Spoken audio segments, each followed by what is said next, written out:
ನಮಸ್ಕಾರ, ನಿಮ್ಮೆಲ್ಲರಿಗೂ ರಂಜು ಕಿಚನ್ 06 ಚಾನೆಲ್ಗೆ ಸ್ವಾಗತ.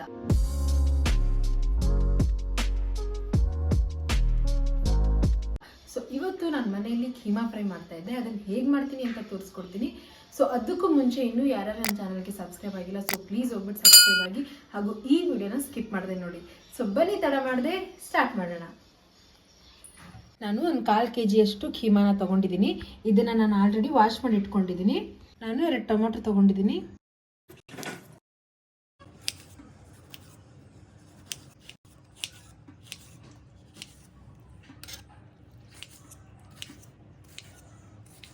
ನಾನು ಒಂದು ಸ್ವಲ್ಪ ಪುದೀನ ಮತ್ತು ಒಂದು ಸ್ವಲ್ಪ ಕೊತ್ತಂಬರಿ ತೊಗೊಂಡಿದ್ದೀನಿ. ಇವನ್ನು ನೀಟಾಗಿ ಸಣ್ಣದಾಗಿ ಕಟ್ ಮಾಡ್ಕೊತೀನಿ.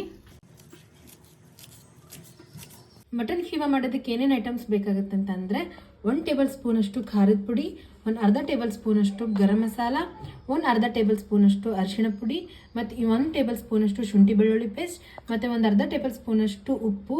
ನಾವು ಆಮೇಲೆ ರುಚಿಗೆ ತಕ್ಕಷ್ಟು ಉಪ್ಪನ್ನು ಹಾಕೋಬಹುದು. ಮತ್ತು ಇದು 1 ಟೇಬಲ್ ಸ್ಪೂನಷ್ಟು ಧನಿಯಾ ಮಸಾಲ. ಸೊ ಬನ್ನಿ ಇವಾಗ ಕೀಮಾ ಫ್ರೈ ಹೇಗೆ ಮಾಡೋದು ಅಂತ ನೋಡೋಣ.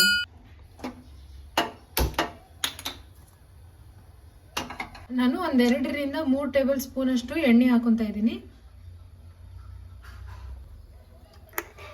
ಎಣ್ಣೆ ಕಾದಿದೆ. ಇವಾಗ ನಾನು ಅದರೊಳಗಡೆ ಟೊಮೆಟೊ ಹಾಕೊತೀನಿ. ಒಂದು ಸ್ವಲ್ಪ ಟೊಮೆಟೊ ಮೆತ್ತಗಾಗುವವರೆಗೂ ನಾನು ಇದನ್ನು ಕುದಿಸ್ಕೊತೀನಿ.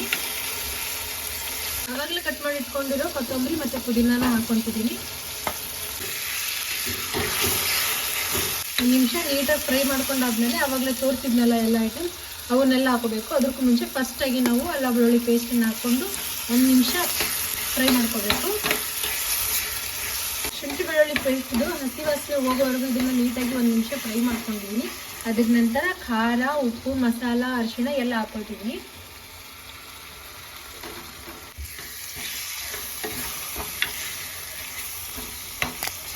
ಒಂದು ನಿಮಿಷ ಇದು ನೀಟಾಗಿ ಫ್ರೈ ಆಗಿದೆ ನೋಡಿ. ಇವಾಗ ಇದ್ರೊಳಗಡೆ ನಾನು ಕೀಮಾನ ಆ್ಯಡ್ ಮಾಡ್ಕೊತೀನಿ.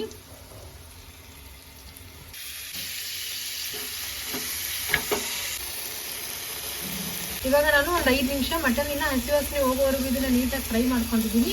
ಇದೇ ಟೈಮಲ್ಲಿ ಇದರೊಳಗಡೆ 1/2 ಗ್ಲಾಸ್ ಅಷ್ಟು ನೀರನ್ನ ಆ್ಯಡ್ ಮಾಡ್ಕೊತಿದ್ದೀನಿ.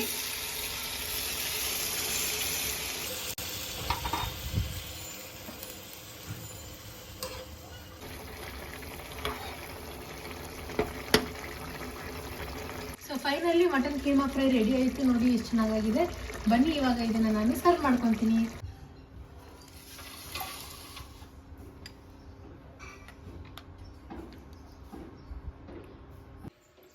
ಸೊ ಫೈನಲಿ ಕಡಿಮೆ ಸಮಯದಲ್ಲಿ ಮಟನ್ ಕೀಮಾ ಫ್ರೈ ರೆಡಿ ಆಯಿತು. ಸೊ ಈ ರೆಸಿಪಿ ನಿಮ್ಗೆ ಇಷ್ಟ ಆದಲ್ಲಿ ಪ್ಲೀಸ್ ನನ್ನ ಚಾನಲ್ಗೆ ಸಬ್ಸ್ಕ್ರೈಬ್ ಆಗಿ. ನನ್ನ ಇನ್ನೊಂದು ಚಾನಲ್ ರಂಜು_155 ಅನ್ನೋ ಈ ಚಾನಲ್ನ ಹೇಗೆ ಸಪೋರ್ಟ್ ಮಾಡ್ತಿದ್ರು ಅದೇ ರೀತಿ ಈ ಚಾನಲ್ಗೂ ಕೂಡ ನನಗೆ ಸಪೋರ್ಟ್ ಮಾಡಿ. ರಂಜು ಕಿಚನ್ 06 ಚಾನಲ್ಗೆ ಎಲ್ಲರೂ ಸಬ್ಸ್ಕ್ರೈಬ್ ಆಗಿ ಹಾಗೂ ಒಳ್ಳೆ ರೆಸಿಪೀಸ್ ಮತ್ತು ಕಡಿಮೆ ಸಮಯದಲ್ಲಿ ರೆಡಿ ಆಗುವಂತಹ ರೆಸಿಪೀಸ್ ಮತ್ತು ಟೇಸ್ಟಿ ಆದ ರೆಸಿಪೀಸ್ ಹಾಗೂ ಈಸಿಯಾಗಿ ಮಾಡುವಂತಹ ರೆಸಿಪೀಸ್ ಎಲ್ಲ ರೆಸಿಪೀಸ್ನ ನಾನು ಹೇಗೆ ಮಾಡ್ತೀನಿ ಅಂತ ನಿಮಗೆ ತೋರಿಸ್ಕೊಡ್ತೀನಿ. ಸೊ ನೀವು ಆ ಎಲ್ಲ ರೆಸಿಪೀಸ್ನ ನೋಡಬೇಕು ಅಂತಂದರೆ ನನ್ನ ಚಾನಲ್ಗೆ ಸಬ್ಸ್ಕ್ರೈಬ್ ಆಗಬೇಕು. ಸೊ ಬನ್ನಿ ಇವಾಗ ಮಾಡಿರುವಂಥ ಈ ರೆಸಿಪಿನ ನಾವು ಟೇಸ್ಟ್ ಮಾಡೋಣ.